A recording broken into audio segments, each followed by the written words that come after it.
bravefathers.com. Welcome to the Brave Fathers Show. And now, the prophecy.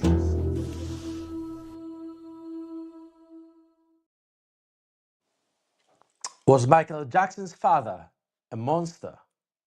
Was he the horrible person that some say he was? And to my understanding, Michael Jackson himself has said a few things about his father. But was he really a monster? My name is John Paul from bravefathers.com, and today we are going to look at fatherhood. This is the Brave Fathers Show. So fatherhood is central to this. Thank you for watching. And Michael Jackson's father obviously has come to some attention. May his soul rest in perfect peace because of the movie about his son. May his soul also rest in peace and power. So let's talk about that. But before we get to that, I want to say something that happened to me. It's a story that I've been debating about whether or not I should share, and I actually told some of my family members about this. I'm not going to go into all the details about what happened, but it's very important. So, long story short, a father attacked me, and his comments the comments he made to me were based on my skin color, my appearance, essentially, letting me know I need to go back to my country, wherever he believes my country is. And it didn't end up, in a physical altercation. There were some words exchanged. And when he attacked me, he did threaten violence. But I thought, there was no reason for me to fight him, even though he was instigating it. He was trying to put his fingers in my face. And I do understand that under such a threat, it might be justified to preemptively defend yourself. But I judged that specific situation and decided that it's best to walk away. I actually tried to defuse the situation.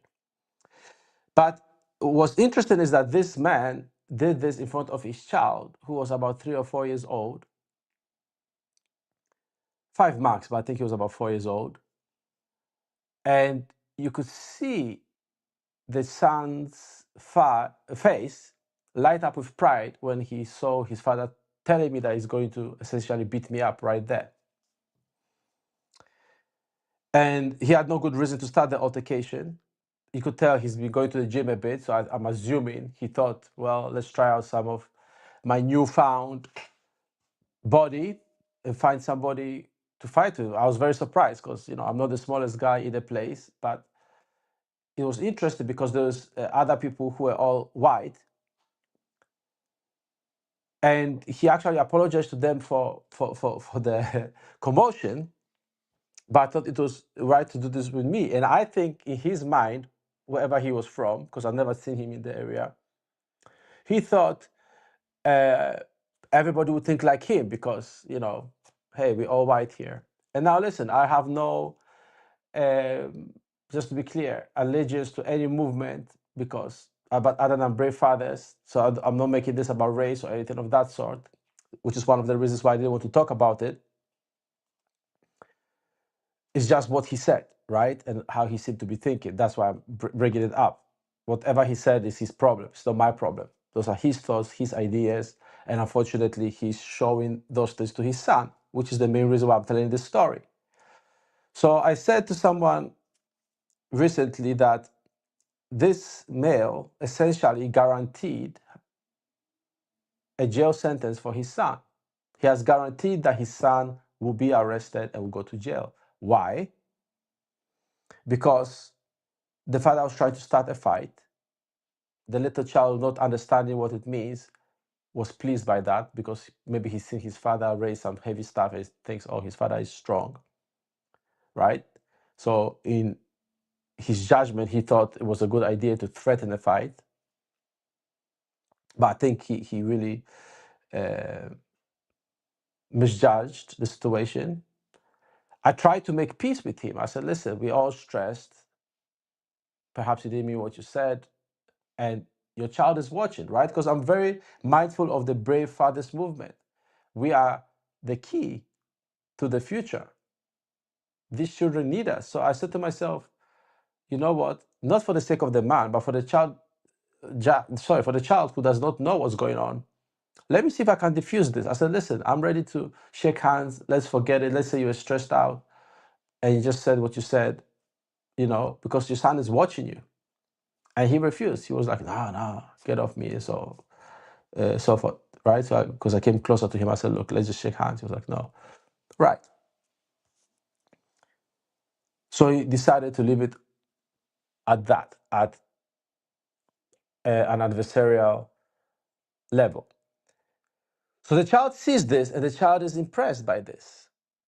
It's possible he's going to brag to most likely a female who does not respect him and to his mates who probably don't respect him either about how he handled somebody of my complexion and let me know where I belong. And he might say to his son, like, I showed him, didn't I? Yes, Daddy, you did. Yeah, show his muscles and all that. But what he does not understand is he has implanted in the child's mind that you can walk out to people with no consequence. Because that's the assumption. You can walk up to people, threaten them, shout abusive slurs, say abusive things to that person, and walk away. You may even make violent gestures towards people and walk away with nothing happening to you. Right? Because the child thinks that the parent is always right at a certain age. So it will make sense for this child to grow on, to go to kindergarten, to go to nursery, to go to school, and start doing this to people and possibly be successful with it, because most people don't want a fight. Most people, especially these days, stand back from an altercation. So he may become a bully, because that works until it doesn't. So that's one father. And we are talking today about Michael Jackson, or Michael Jackson's father, who I don't know much about, frankly. I've just read the Wikipedia entry, watched a few videos, and I watched the Michael movie, the new movie about Michael Jackson's life. It was a very good movie to watch, especially if you enjoy music, if you enjoy Michael Jackson's music. I'm a fan of Michael's work, not so much his music in the sense that I don't listen to it as much as some of my other family members, but he is an inspiration. He's a brilliant songwriter. I learned a lot from watching that movie. But the central story of that movie is his relationship, Michael Jackson's relationship to his father, Joseph Jackson. And a lot of people say he was a monster. There is a divide on that as well. But they showed a couple of scenes where, for example, Michael Jackson's father hit his son with a belt. And if you grew up in a certain era, you know that that's nothing really. I know today they make a big deal. I'm not saying it's right to do that. I'm not saying you should or should not use a belt on your children. Of course, stay within the law. Don't abuse your children, of course. I'm not saying abuse your children. But I have to be honest and say that I cannot tell you what to do based on the laws of where you live. But the reason why I say it's nothing is that I don't agree with the reasons or with him beating the son, of course, in that scene. I am aware that there are children who, for example, get violent with other children. So perhaps they might be missing a bit of discipline. I don't know. There are certain situations where I've seen online where I cannot make a negative judgment about the father. But the focus seemed to be on the fact that he hit him, right? And I know many mothers who hit way harder. I've seen and witnessed all kinds of mothers discipline their children way harder than what we saw in the movie. I don't know how close that was to reality, but I've seen a lot of women do way worse, and women do that all the time, right? Of course, that's not politically correct. That is not the official narrative. We know this. But women beat their children a lot. And they beat them with objects, and we've had all kinds of stories that you can't hide them all, especially if the child ends up injured fatally, right? Which has happened way too many times. But the focus of the story was the pressure and the demand that Joseph Jackson had on Michael Jackson. And it was shown in a very negative light. And before watching the movie, I did not even know that this man was managing the Jackson 5 and Michael Jackson for such a long period of time. I thought that he had only, pressured them to become good at music. I did not even know that he spent a lot of time, energy, and effort to make sure their careers took off. If you're familiar with Alan Roger Carey, with whom I've had a couple of interviews, unfortunately, I've lost those tapes. One of them, I messed up the audio so bad. If you watch my Locario interview, I have a tendency to do that sometimes. But this time I destroyed, by mistake, Alan's side of the audio. I turned up the volume so much, the gain, that it was so distorted you can't make out what he's saying. And it really hurt me because, rest in peace, he's passed away. And so I'll never have the opportunity again. But I have had a chance to have a couple of conversations with Alan Roger Carey, right? I've read all his books as well. And he's really worth reading. You can also get his books on Audible, and it might help because he was a father before he passed away. I believe he was in his 60s or his late 50s, I'm not certain, but he had a child very late in life and died a couple of years ago. So his son at the time was probably 2 or 3 years old when he died. So when you buy stuff from Alan Roger Carey, you're helping support his family. So his stuff is really good. One of his best books is The Possibility of Sex, which I think every man should read it, because I think a lot of us get into these situations in family court being duped by the attraction that we feel towards females. And that book teaches you a lot about that. But the reason why I mention Alan Roger Carey is that he is also from Gary, Indiana. So he's from the same town as Michael Jackson. And if I'm not mistaken, he was living in that city, in the town, at the same time as Michael Jackson was. So Alan Roger Carey lived in Gary, Indiana at the same time as Michael Jackson was. So if I remember correctly, he has stated how difficult things were from that town. Not many people have made it out of that town to become very successful. Now, Alan has been on Oprah Winfrey. He's been featured on many TV shows. I highly recommend you check out his stuff. And Alan told me, he did say, look, it was a tough town, right? So a lot of the things he learned, especially about dating a woman, was because he was in a rough environment. So you had to kind of be more assertive to put your point across because it was the environment. Now, to the best of my understanding, Joseph Jackson was also a factory worker, right? So he worked, I believe, at least 2 shifts, sometimes straight. You know, if you've been around people who work in factories, or if you have worked in a factory, or if you work in a factory, you know how difficult that work is, how painful it is, how dehumanizing it can feel, and you know that it drains you. So here is the thing. We have Joseph Jackson, we have his children, right? His wife that he's feeding. And we have a town that is rough, that is difficult, lots of criminal activity, lots of gang activity, people shooting each other and so forth. And he has to work, long hours in a environment that most of us today couldn't handle. And yet he was able to find the time and energy and focus and willingness to create the talent or to help shape the talent of his children as a father on the level of Jackson 5 and, of course, Michael Jackson, the undisputed king of pop. Undisputed king of pop. Think about it for a moment.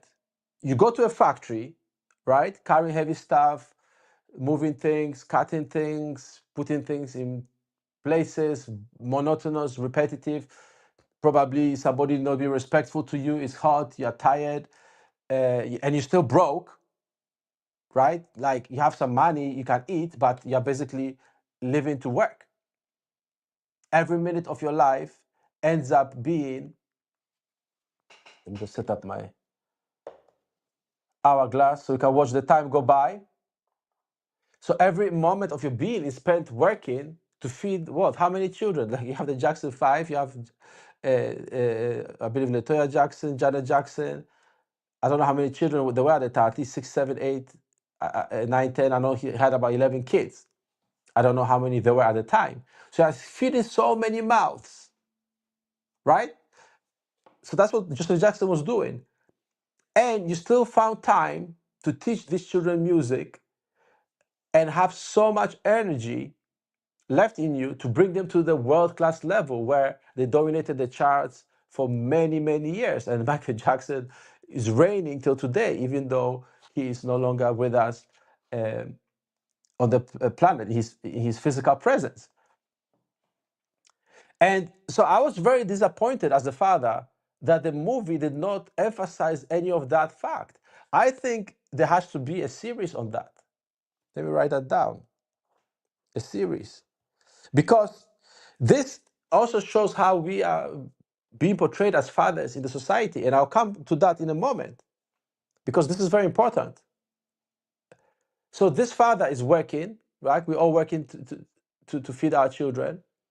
We live, in conditions that I'm sure most of us would like some more comfort, some more luxury, some more, just freedom. Like I'm sure most of us would like that. And he still had that effort made, right? So he managed these kids as well. So he was managing them against people who had decades of industry experience. Remember, we're talking of the times of Bruce Springsteen. We had the Beatles still playing music, right? We had Paul McCartney. I think that was the times of Paula Abdul. Who else was on those times? I don't know. I need to think. Wow. Of course, Prince. Prince, of course. And other world-class musicians, many of them still celebrated today, many of them still performing today. And Joseph Jackson was able to have his children succeed. Now, I'm not taking away anything from the talent of the children. That's important. But we all know talent without work is nothing. Without the songs, without knowing what you're doing, without the preparation, it's nothing, right? And those days, it's not like now that you can just, do some stupid video on TikTok and go viral and get famous that way. You have to actually perform live in front of people. If they are not dancing, you don't get a call back. You don't get a call back. And it's not easy. How many musicians today living in Los Angeles, living in London, living in New York, living in Ontario, Toronto, in Johannesburg, in Sydney, in big cities where there are all resources available to them, are still complaining that they can't make it. And this guy got his family out of Gary, Indiana, onto the worldwide stage. I think as a father, that's something that is very respectable. But now imagine for a moment, two things. So let's start with one. Let's say he had a wife who was similar to some of the females we have had to deal with, right? Because the movie showed some opposition from her to him, which I think was also hypocritical, and we'll come back to that. But so we'll come back to that. But there was some opposition, but not much, right? But there was some, and towards the end there is more. But let's say she was like one of these mothers that we have seen, right? I'm not saying our children's mothers, but some mothers that we've seen around these days, in the modern days. So let's imagine that's what he was married to, Joseph Jackson. How would he be able to create Jackson 5? Because he would say, look, we need to rehearse. She would say no. Well, which she did say in the movie, but he had enough authority to be able to say no, they are going to rehearse, right? And you can't argue that he wasted time because we've seen the results. But these days, would that be possible? How many of us have ambitions for our children, right? We want the best for our children, want to give them the best. But through the family courts, we are created to look like monsters, and rather the lenient attitude towards raising children is what's being promoted. So you want to teach your child something, to show them some kind of discipline, or just to be present for them to learn from you. And the family courts are stopping you. Who knows what genius is in your child? And I'm sure you do. I'm sure you see positive qualities in your child, right? You're a brave father. And then the system stops you from fulfilling your child's potential.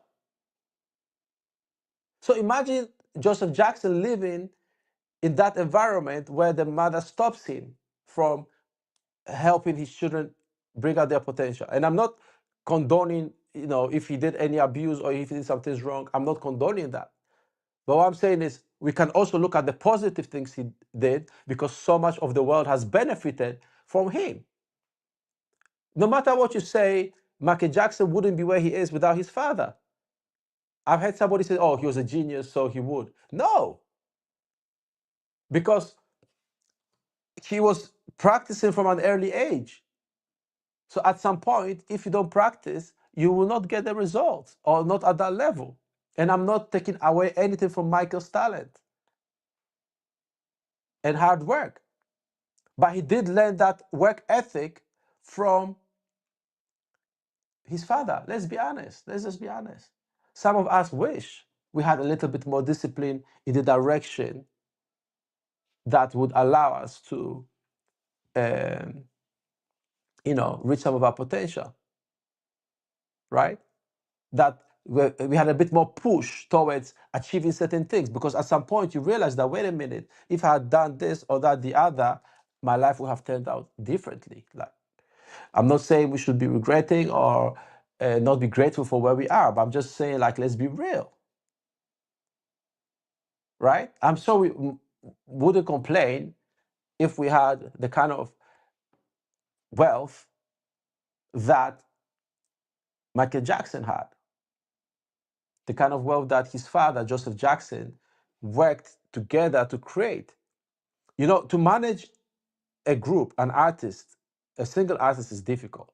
To manage a whole group of artists, to bring them on the worldwide stage, as Joseph Jackson did, is very difficult. And if you are a father and you have ambition for your child, I'm sure you know the frustration of not just helping your child, but being opposed by the system that shows you to be a monster.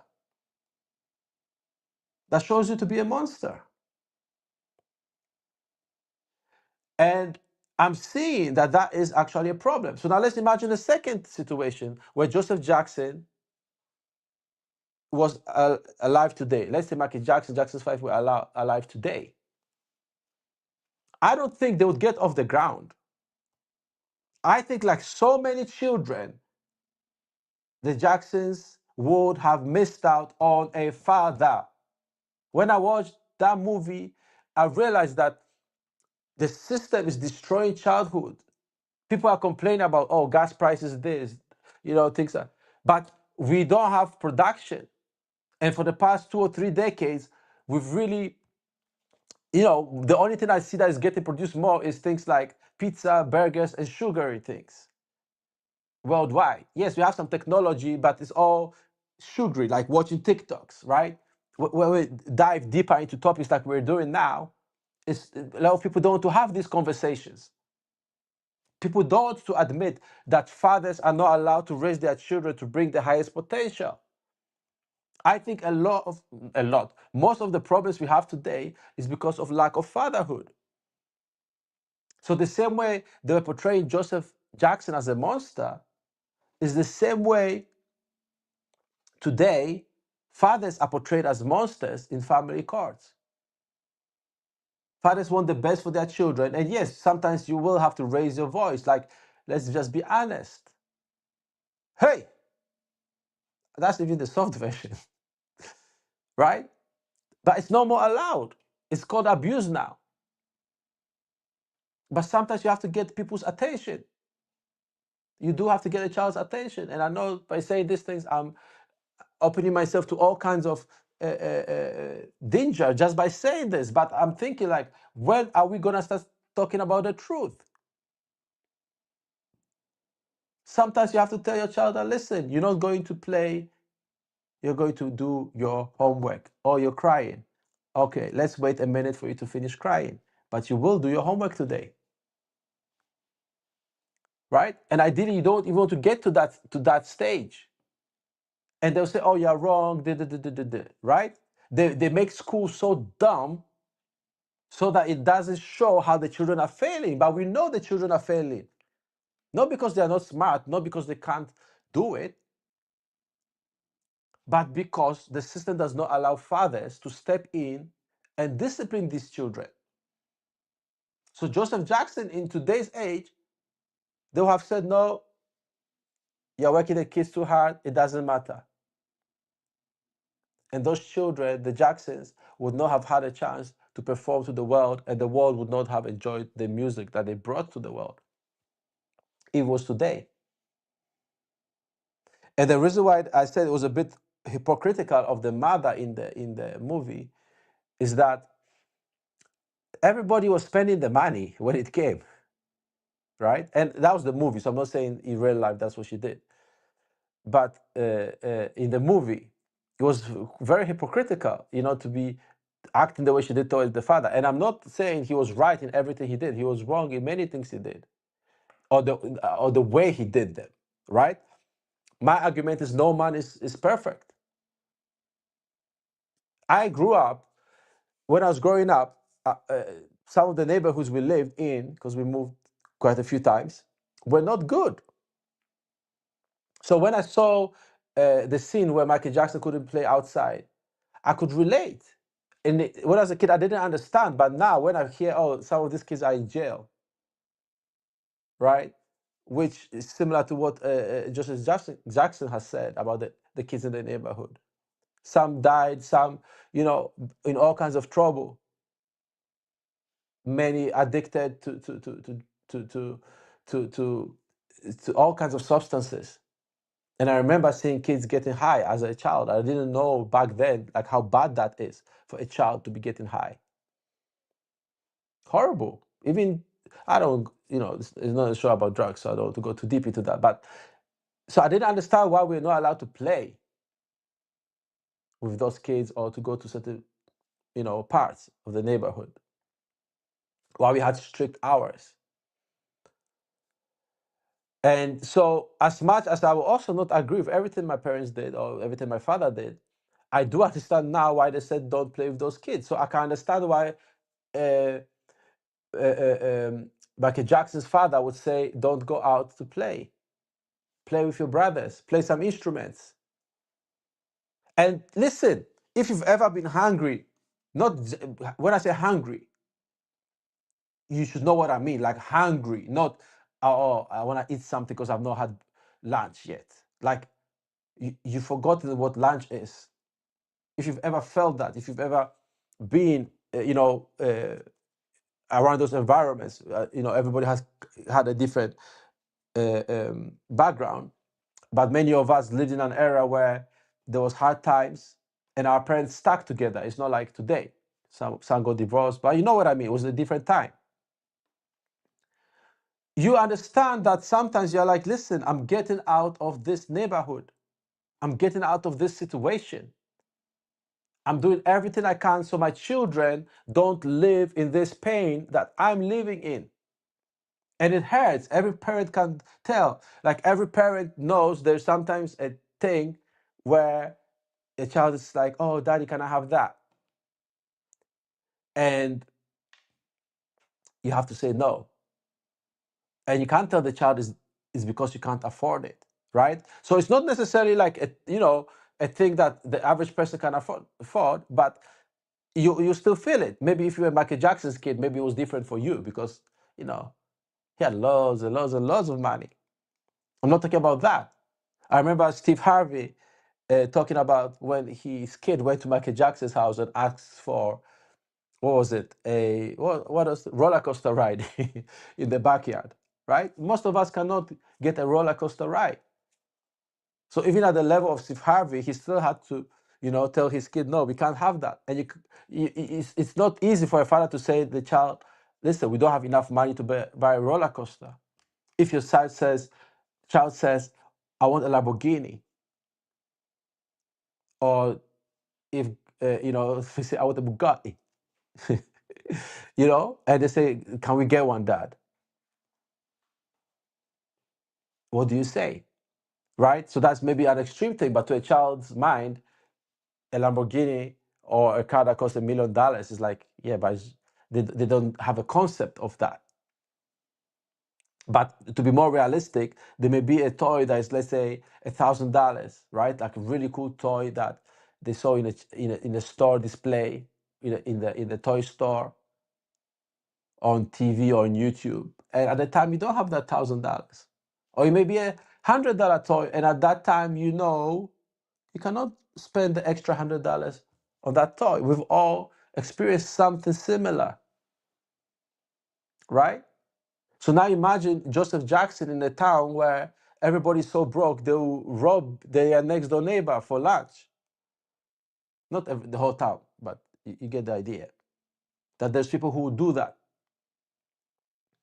People who would steal your stuff just walking down the street. And if your children are not guaranteed some kind of safety, they'll end up, best case scenario, working in a steel factory like you. And you don't want to work in a steel factory. You do it because you love your children, you love your wife. But you don't want your children to work in a steel factory like you do, right? You don't want them to go through that hard labor. So, of course, it takes a lot of effort. People don't understand what it takes to escape certain circumstances. So to me, when they paid this man, Joseph Jackson, as a monster, and by the way, leave your comments. I'm very curious about what you think, if you agree or disagree. If you've seen the movie Michael, what you think. And of course, if you have a family court case, especially if you're in the UK facing false allegations, click on the link in the description below. Go to bravefathers.com right now. Get in touch and we'll sort you out. But back to the topic. So a lot of people underestimate what it takes to escape gravity. I'll give you an example. One of my struggles has been, especially since I started going to court, is consuming a lot of sugar. Right? I really cut down on alcohol. I think I may have a beer later today or during the week or something. I haven't had a drink in months, right? Because I've been dealing with a lot of work and I need to be on top condition. But I'm thinking it might be good. I like my beer, I like my whiskey, and my woman. But because of eating too much sugar and drinking more than usual, I put on more weight in my belly than before, way more. Right? So if your kids start noticing and they think it's funny because it's squishy and jiggly, right? Well, then it's happening. Now, listen, everybody is different. I I never had drunk so much and consumed so much sugar as I did after the whole thing started, right? So that is not the physique I'm used to. But to lose it is a lot of work, right? Anybody who, some people like that physique. And I have friends, in fact, I think I've spoken about my mentor. He was chubby, he had a belly, the biggest womanizer I've ever known. So I know you don't need a six-pack to get women, but that's another story. But for those of us who'd like to have, lose some weight, it's difficult. Even to stop drinking when you're in certain circumstances is difficult, right? All these things are difficult. So it's also difficult to build a future for your children where, let's say you want them to have more money, more material wealth, a higher net worth than your last 5 generations have had, right? So let's say you make, it doesn't matter, but let's say, for example, let's say your family makes usually, the highest earner in your family makes, let's say, 270,000 a year, for example, right? And the average person makes 20, 30,000, 40,000, 50,000, 60, 70,000 a year, right? Whatever. It's not about the amount.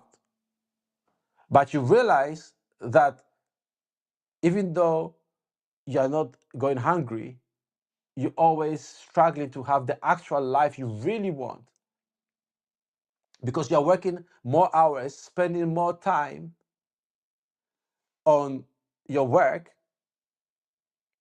than you would like to. Like I have clients, and again, it's not about the amount of money. I've had clients from all kinds of earnings, right? But you see fathers even sometimes, have saved their whole lives because they make, let's say, about 40,000 a year. And the family court wipes out all their savings on the family court. And this is money when you say to yourself, wait a minute, if I even bought Bitcoin with that fucking money, and I'm not endorsing Bitcoin, but I'm just giving an example, I will be better off, right? If this child's mother said, listen to me, said, listen, we are better off, you shut the fuck up, let me spend time with my kid, I'll take this 30,000, this 100,000, whatever we're gonna spend on lawyers, let's invest that. Let's invest that money, and 5 years from now, 10 years from now, we split that.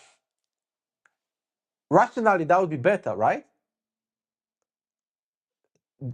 But no, the system is saying, let's lose all this in the environment that we live in today, in the financial conditions that we live today, in the economy that we live today. Let's waste money on the courts.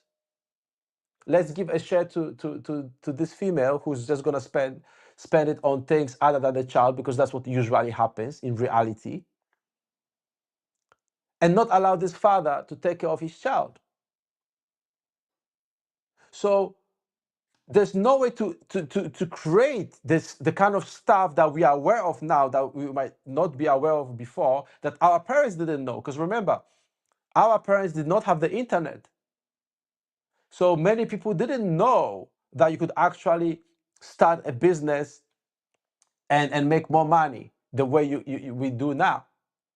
They didn't know a lot of the information that we have right now. So most of us are aware that, look, there is investment opportunities that even if you put a little bit, it's better than you put nothing. For example, I'm just talking about money here, right? We know there are things we can do for our children that will improve their lives, but the system will not allow it. So how do we escape? How do we create a future where our children, our sons and our daughters, can get the best potential? Because I'm sure you look at your child and you can see the good thing your child has. And I'm sure, and I see it all the time when I go out, especially at the supermarket, if I see a family where the mother seems to be dominant, you can tell the kids are out of line and the father wants to discipline them, but he's afraid because he's in public. If she says he's abusive, his contact with children will be cut. He will not get to see his children. He will not get to see his children. So This just shows you that in essence, fathers are just being pushed to the side. Because just like in the Michael Jackson movie, it was made to look like the mother was the good one. And I'm not saying she was the bad one. I'm not saying she was bad. But it didn't show that to manage an artist, especially at the level of Michael Jackson, where everybody wants a piece, you have to spend hours studying contracts. Yes, you have your lawyers, but you still have to know what you're signing. You have to get gigs because the father was still driving them to the gigs himself. So whatever rigor they were going through, Joseph Jackson was going through with them. Look, if you've worked in manual work, right, or you work in a factory, or anything that demands lots of hours, you know how tired you are after. So this man did not say, oh, I'm just going to take a nap. No, he was up with those kids. He was also with them. He was rehearsing with them, right? He was studying with them the music, teaching them concepts, ideas, how to play an instrument. Like I'm learning my instruments. I'm nowhere close where I wish I was. Nowhere near, nowhere. And I will admit, I don't have, well, I shouldn't say that. Well, because maybe I'll find it in myself. I have to find it in myself the Joseph Jackson level of discipline. I probably have it in me. We all do. So the way I see it is we need to be able to raise ourselves first. That's the conclusion I've come to. That we need to find in ourselves a way as fathers to raise ourselves. Excuse me. And you'll be surprised how much even 1 hour a day makes a difference. Like fathers who are in family courts. If you spend like 1 hour a day on your case every day, no matter how painful it feels, because it's painful, and I'm here to admit it's difficult, and I've not always adhered with it. But the results I got, especially when I won my appeal case to get the shared live with order, I spent more than 1 hour a day. I spent a lot of time. There were some days I didn't put in as much effort, but I was there every day with nobody around. I showed up, sat at my desk with the papers, and just did my best. And I'm not gonna pretend. After going through all the court process, right? The years, time, money, effort that I spent in court, I said, Jesus Christ, if I spend this time and money on building something and the energy, on building something for myself and the children, I would be in a different position in life, right? So the reason why I mentioned like the amounts, let's say you're making whatever you're making, but when you think about it, the kind of energy, the emotional drain, the pain, the rejection, the dejection, the ostracization you feel as a father when you go to family court, you say to yourself, if I put that energy into myself, into something I care about, into my dream, or whether it's exercise, whether building a business, learning a skill, whatever it is, or even investing the money, within those years, because many of us spend 2, 3, 4, 5 years in court, I could have made millions from that. And if you're already making millions, you could have made tens of millions and so forth. Think about how difficult it is to win in family court, what it takes to do it. I remember this father that I met, and he had like 3 jobs, I think, to keep up with everything. Hardly had any time for himself. And he got to see his kids 1 hour every 2 weeks, supervising a contact center. He had to spend hundreds and hundreds every time to see them, because if he didn't come with lots of things, I'm suspecting the mother was selling them. Next time she wouldn't bring the kids. So she had to bring bags of shopping. That's how dedicated he was. to see his kids. And he told me he had been doing that for 2 or 3 years, because when I started my thing, we're in the same contact center. And because he was also driving a cab, so I needed a cab. So immediately, like our sessions finished around the same time. So I saw he was walking towards the cab. That was his cab. So he took me, and he was so gracious. He didn't even want to take money from me. He just wanted the conversation, because that's how lonely he was. Because he saw me from the contact center, he's like, no, no, no, because he knew that I was going through the same thing as he was, but mine wasn't as hard as his. I'm not even going to pretend. But imagine if this man put that same effort and time, if he was allowed to buy the system, into building something for the children. Imagine the kind of role model he would be with his work ethic, because all the kids saw was the things showing up. They didn't see the work that went into it, right? And many of us go through the same thing. Many of us go through the same thing as fathers. So when people say Joseph Jackson was abusive and a monster, you know what? Maybe he was, and I do not condone that. I do not accept that as the right way to live. At the same time, I'm not going to ignore the fact that this father gave his children, his children's children, his children's children's children, and so forth, security, safety, that is even difficult to squander. Because Jaffa Jackson is Michael Jackson's nephew, if I'm not mistaken. So that's his grandchild, who is set for life just from this movie, if he's smart.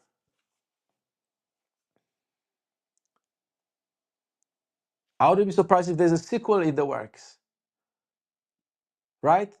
There's so many opportunities open, available to them because of Joseph Jackson. And I will say, most likely, the support of Catherine Jackson, his wife. So I'm not discounting the mother's work, right? But it was his vision.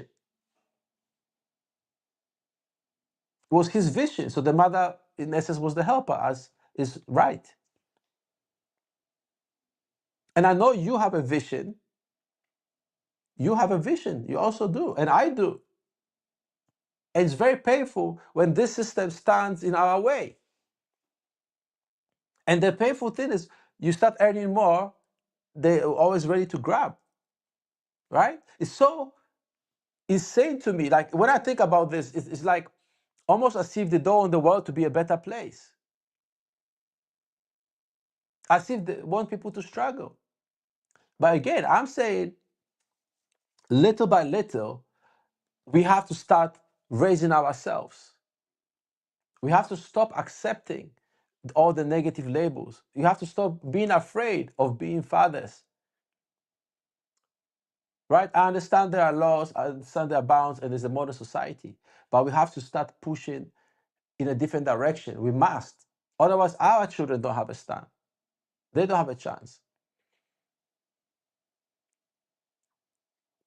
I know for myself, I have to find that discipline, because, again, I have to find that Joseph Jackson level of discipline, not even on the children, on myself, and towards the work I'm doing. Right? Because these days, I understand, you get tired, you want to wind down, Xbox, PlayStation, scrolling on the phone, right? Amongst other entertainment forms. Right? They didn't even have that then. So alcohol probably was the best escape for many people. So I understand the need to distract ourselves. But the problem is, the harsh reality is, if we don't find a way, we can't teach our children another way. With the little time that we have with our kids, we won't be able to give them what we really have if we don't lift ourselves up. And every man has to do it for himself. And of course, through these shows, through this movement, through the Brave Fathers movement, we teach each other, we learn from each other, and we push each other forward. By the way, please like and subscribe if you like this, right? Because I'm trying to get this thing off the ground. And thank you so much for watching. I really appreciate you being here. And I know this is a difficult conversation. I know this is not a topic that is easy, right? Because we also have to look at ourselves. We can't just say, oh, we're perfect, I'm perfect. No, we all have things to learn. But we all want to get to a level where we have influence, some kind of influence on our children, that influence comes from what you do when the children are not around. So there was a period of time when I was completely cut off from the kids. And I realized that even though they are not here, they're still watching somehow, because what I'm doing is going to reflect. So I had to be building everything with the children in mind. I had to look at myself in a way where I had to be very honest with myself about a lot of things. And listen, some of the things literally contorted my body when I thought of them, when I was facing myself, and I still do. Because you face yourself and you realize some things about yourself that are not right, that you need to change to be a stronger man, a more powerful man. But you have to change them first, right? So like I've admitted, sugar has been a problem for me. Like it really has. I like sweet things. Like imagine eating your kids' cookies, right? Of course, you can buy another set of cookies, but that's my problem. Like, look, like I eat the cookies and early morning get more cookies, so they don't know that I've eaten all the cookies. Like that's bad. I know I'm paying for them, but I bought the kids for I didn't buy the cookies for me. Do you know what I mean? It's bad. Like sugar is my problem. I'm not even gonna pretend. And it still is very painful facing myself to see that, look, I need to sort that out, because I can't allow my health to be affected, because then I can't even be an effective father. And all of us have something that's affecting us that we have to overcome so that we are better fathers. It's not only what we do when our children are not around. And for many of us, a day will come where we get to see our kids, those of us who can't. And you want to be able for your kids to feel proud of you. And you want to be proud of yourself because you know you've done your best. So my point here is, even if you don't have access or enough access, you still must proceed. You still have to move forward. And when the darkness comes, you face the darkness. I've had some of the darkest thoughts you could think of. I've had some of the darkest thoughts you could think of, really dark. And I'm sure you can relate. Dark, scary things, because this process takes you there. The family court process takes you there, right? If you've ever had your kids estranged from you, right? Or when the last time you saw your kids, they were different height. Like that's painful when you miss moments, right? Many of us have missed precious moments of the children's lives, right? First words, first steps. It's painful. It's painful.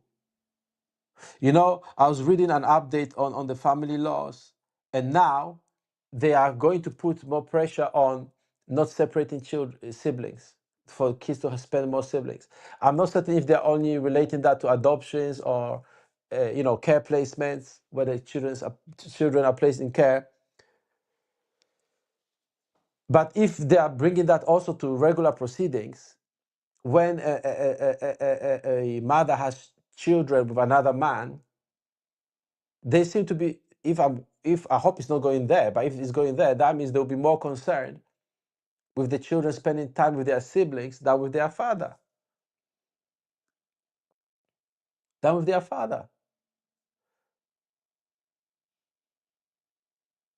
So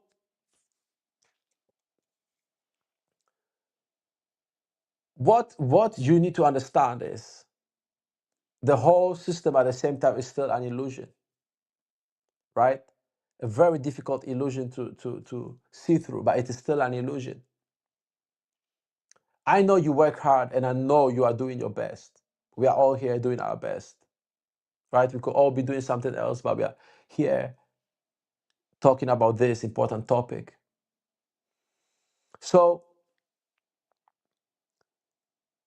I want to challenge you, and I want you to challenge yourself, and I'm challenging myself too. This is a challenge to all of us. Let's